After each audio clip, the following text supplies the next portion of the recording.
Hi guys, this is Bison and today's game is from round 1 of the Tata Steel Masters where Hans Niemann takes on Vladimir Fedoseev.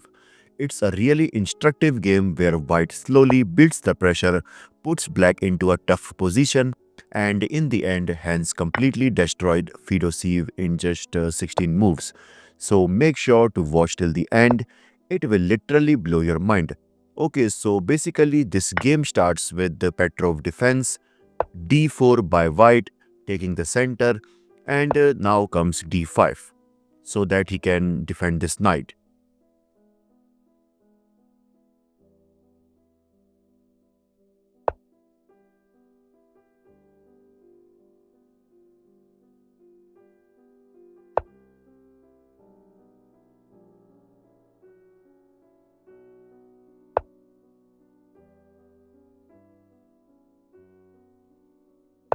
And after that here Niemann goes for c4, attacking this pawn on d5 which is guarding this knight, so that's why c6. And now Niemann brings this rook into the open e file, creating more pressure over the knight, so that's why bishop to f5. And now here Hans develops this queen to b3, creating pressure over the d5 pawn as well as targeting on b7, so that's why queen to d7. And here white can continue this game by developing another knight on c3, which creates more pressure over the d5 pawn as well as some pressure over this knight on e4. And let's suppose if black decides to exchange the knights by knight takes c3, now comes bishop takes f5, attacking this queen. And if queen takes f5, queen takes b7, attacking this rook. And guys, here defending this rook will be bad. I mean, let's suppose if black tries to defend this by moving this knight to suppose on d7, which also connects the both rook. But the problem with that move is, first of all, white will capture this knight, which looks obvious, but now you can see this queen is targeting this undefending c6 pawn, as well as white is now also threatening to advance this c pawn further. And let's suppose if black tries to defend this pawn by rook at f goes to c8, now comes knight to h4, attacking this queen. And the best square for this queen is this g4 square, because as you can see, black cannot leave this diagonal as it also guarding the knight on d7. But after that, h3, trying to deflect this queen, and after black captured this knight by queen takes h4, now comes queen takes d7. And now you can see white queen on the 7th rank will be a huge problem for black, as it also targeting this bishop. And if this bishop moves, then white just capture on d5, so that's why the best move is queen to d8, so that he can defend this as well as also keep an eye over the center. And if queen takes d8, rook takes d8, and yes, white can push c5, and after bishop goes back, and in the end you can see white is better because white has more space, a healthier pawn structure, and much easier piece activity, while black is tied down defending weakness like the c6 pawn and has no active counterplay, making it very hard for black to improve their position or to generate some threats. Okay, so let me go back to the move which is this move queen takes b7. So that's why instead of defending the rook, here the best move for black is to go for which is knight to e4, which is defending this knight, giving up this rook, because after, let's suppose white captured this rook by queen takes a8, now comes queen to d7, covering the b7 square so that this queen can't escape.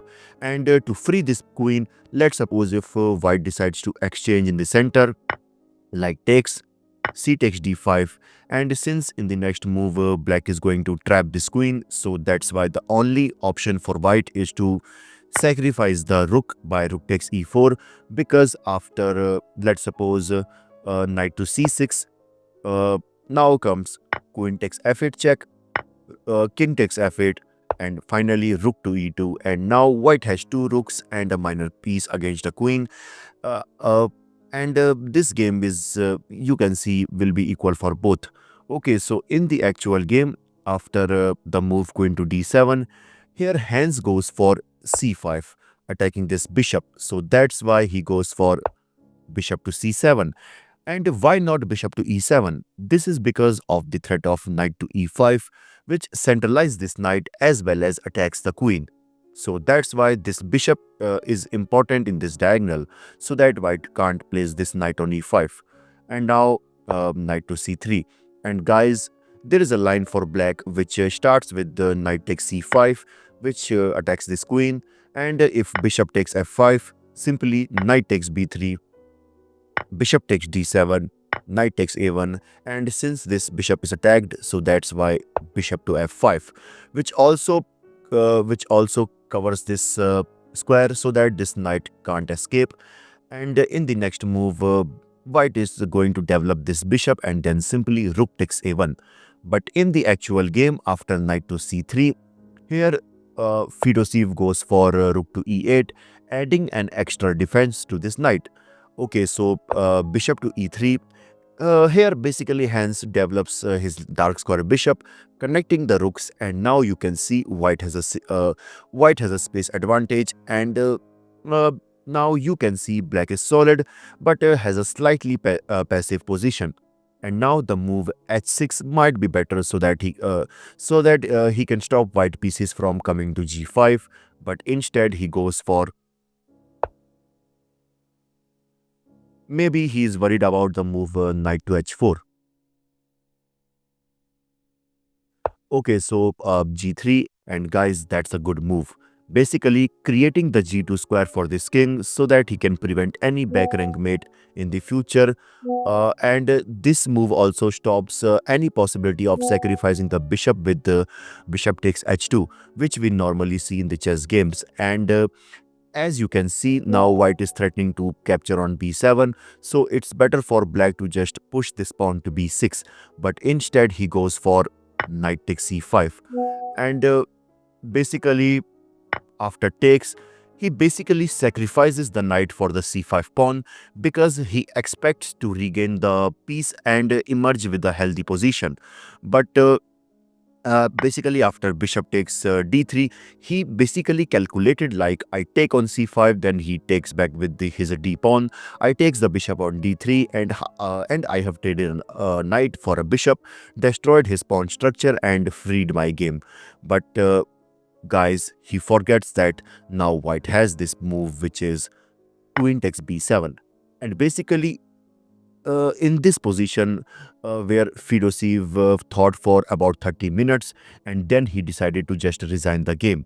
This is because now you can see black has no active counterplay. I mean, the rook on a8 is attacked. So let's suppose if black defends this by knight to a6. And now I just want you all to pause the video and try to find how will you continue as of white. Okay, so basically the move is knight to e5, which first of all attacks this queen as well as this bishop. And obviously you cannot capture this knight either with the rook or with the bishop, because if you capture with the bishop, then white will grab this queen. And if you captured with the rook, then simply queen takes a8. And guys, now there are two possibilities which comes in your mind.